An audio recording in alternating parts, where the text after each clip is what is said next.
இன்றைக்கி நம்ம மட்டன் பிரியாணி எப்படி செய்கிறதுன்னு பார்க்க போகிறோம். அதுக்கு தேவையான பொருள் வந்து ஃபஸ்ட்டு மட்டன் 300 கிராம். நாங்கள் வந்து ஜீரக சம்பா அரிசி தான் எப்போதுமே யூஸ் பண்ணுவோம். இந்த ஜீரக சம்பா அரிசி வந்து 1.5 டம்ளர் எடுத்திருக்கேன். அதை வந்து 10 to 15 மினிட்ஸ் தண்ணியில் ஊற வச்சுக்கணும். வெங்காயம் ஒரு 3 வெங்காயம், சின்ன அளவாக இருந்தால் 3, கொஞ்சம் பெருசாக இருந்தால் 2 வெங்காயம் போதும். தக்காளி 2 தக்காளி, ஒரு 6-7 பச்சை மிளகா கட் பண்ணி வச்சுக்கணும்.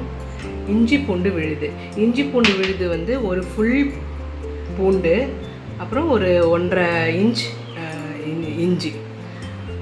அரைக்கிறதுக்கு வந்து பச்சை மிளகா உங்கள் காரத்துக்கு ஏற்றப்பில் போட்டுக்கலாம். பச்சை மிளகா நாங்கள் வந்து ஒரு 8 to 9 பச்சை மிளகா எடுத்துருக்குறோம். ஒரு 1.5 ஒரு பெரிய வெங்காயம் போதும்.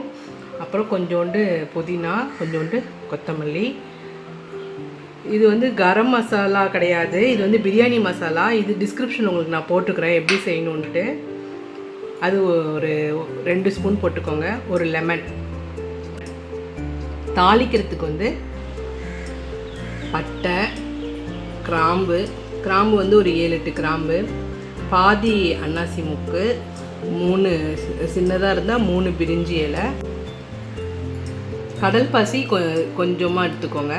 அப்புறம் இதெல்லாம் அரைக்கிறீங்க இல்லையா, இந்த மிளகா, வெங்காயம், புதினா, கொத்தமல்லிலாம் அரைக்கும் போது அந்த முந்திரியும் பாதாமியும் சேர்த்து போட்டு அதிலே அரைச்சி வச்சுக்கோங்க.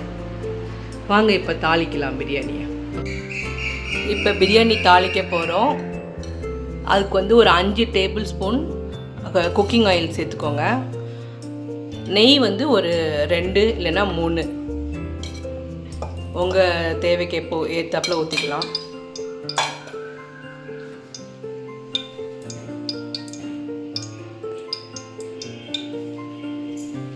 நல்லா காயணும். எண்ணெய் நல்லா காஞ்சிருச்சு. நம்ம எடுத்து வச்சுருந்த தாளிக்கிற பொருட்கள்லாம் ஒன்று ஒன்றா போட்டுக்கலாம். பட்டை, கிராம்பு, சோம்பு, ஏலக்காய், அப்புறம் இந்த அன்னாசி மொக்கு.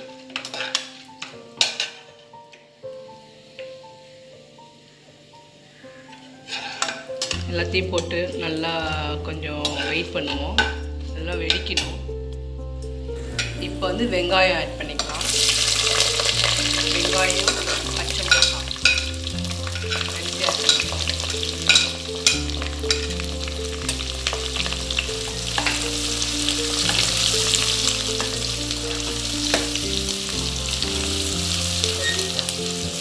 பிரியாணிக்கு எப்போதுமே வெங்காயம் நல்லா வதங்கணும். அப்போ தான் அதுக்கு டேஸ்ட் கொடுக்கும். பிரியாணிக்கு வெங்காயம் நல்லா வதங்கணும். பொன்னிறமாக வர வரைக்கும் நல்லா அதை ஃப்ரை பண்ணுங்கள். வெங்காயம் நல்லா வதங்கிடுச்சு. இந்த ஸ்டேஜில் வந்து நம்ம இஞ்சி பூண்டு விழுது ஆட் பண்ணிக்கலாம்.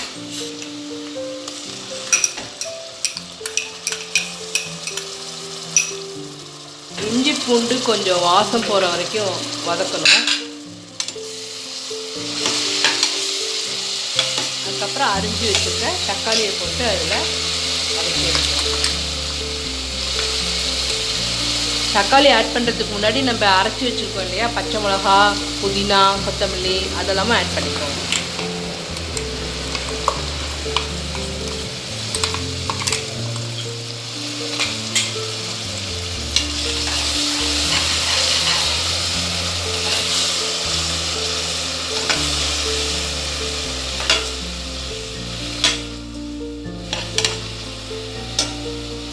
இப்போ இந்த இஞ்சி பூண்டு புதினா எல்லாம் வதங்கிடுச்சு.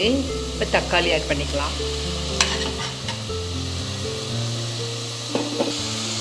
தக்காளி பாதி வதங்கினோடனே எடுத்து வச்சுருக்கிற மட்டன் பீஸையும் அதில் போட்டுடலாம். இதுக்கு தேவையான அளவு உப்பு இப்போயே சேர்த்துக்கிறோம்.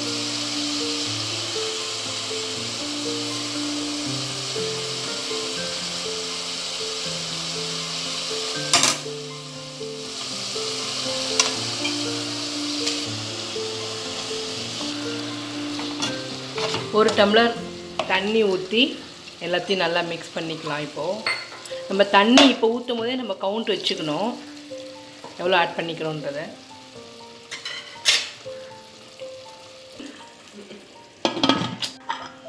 குக்கரை மூடி கறிக்கு தேவையான விசில் வச்சு எடுத்துடணும். இதுக்கு வந்து ஒரு விசில் வச்சுட்டு சிம்மில் 10 மினிட்ஸ் கழித்து ஆஃப் பண்ணி வச்சிடலாம். இப்போ குக்கரை ஓப்பன் பண்ணியாச்சு. முந்திரி பாதாம் எடுத்து வச்சுருந்தோம் இல்லையா, அதை அரைச்சி வச்சுருக்கோம். அதை இப்போ ஆட் பண்ணிக்கலாம். முந்திரி பாதாம் வேணும்னா கசகசா கூட கொஞ்சம் ஆட் பண்ணிக்கோங்க. அதில்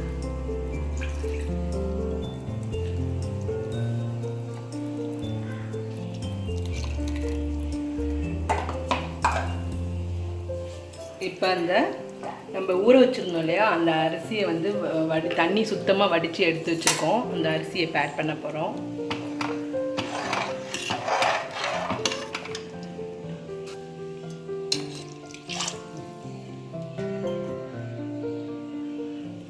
இப்போ அந்த அரிசி ஆட் பண்ணிக்கலாம்.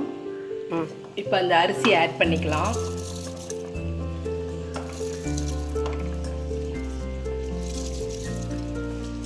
ஒரு டம்ளர் அரிசி பாசுமதி ரைஸ்னால் வந்து கம்மியாக ஆட் பண்ணுவோம் தண்ணி. ஆனால் இது வந்து ஜீரக சம்பா அரிசி, அதனால் 1 டம்ளர் அரிசிக்கு 1.5 டம்ளர் தண்ணி ஊற்றிக்கணும். இப்போ நம்ம வந்து 1.5 டம்ளர் எடுத்துருக்கிறதுனால 2.25 டம்ளர் தண்ணி சேர்த்துருக்கோம். இதில் அந்த அளவு நீங்கள் கரெக்டாக பார்த்து தண்ணி ஊற்றிக்கோங்க.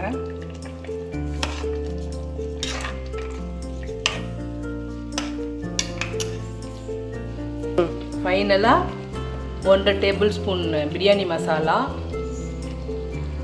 பாதி மூடி லெமன் புழிஞ்சு ஊற்றிடுங்க.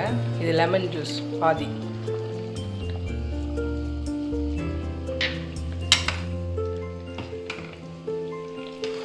இப்போ உப்பு பார்த்துக்கோங்க. உப்பு பார்த்துட்டு பத்தலைனா இந்த ஸ்டேஜில் நீங்கள் ஆட் பண்ணிக்கலாம். உப்பு காரம் எல்லாம் வந்து டேஸ்ட் பண்ணி பார்த்துக்கோங்க. இப்போ வந்து புதினாவும் கொத்தமல்லியும் இதில் ஆட் பண்ணிவிட்டு குக்கரை மூடி வச்சிடலாம். இதுக்கு வந்து இந்த ரைஸுக்கு வந்து ஒரு விசில் வந்ததுக்கப்புறம் ஒரு 5 மினிட்ஸ் சிம்மில் வச்சுட்டு குக்கர் ஆஃப் பண்ணிடுங்க. புதினா கொத்தமல்லி ரெண்டுத்தையும் இப்போ ஆட் பண்ணிக்கலாம். இந்த ஸ்டேஜ் பார்க்கவே நல்லா கலர்ஃபுல்லாக இருக்குது.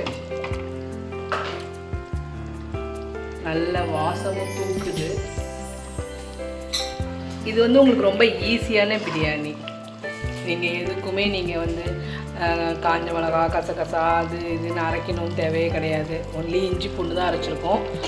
இந்த புதினா கொத்தமல்லி வெங்காயம் இதெல்லாமல் அரைச்சிருக்கோம். அவ்வளோதான். தேங்காய் பால் கூட இதில் ஊற்றுறது கிடையாது. நெய் ஃபைனலாக 1 டீஸ்பூன் ஊற்றி குக்கரை மூடிடுங்க.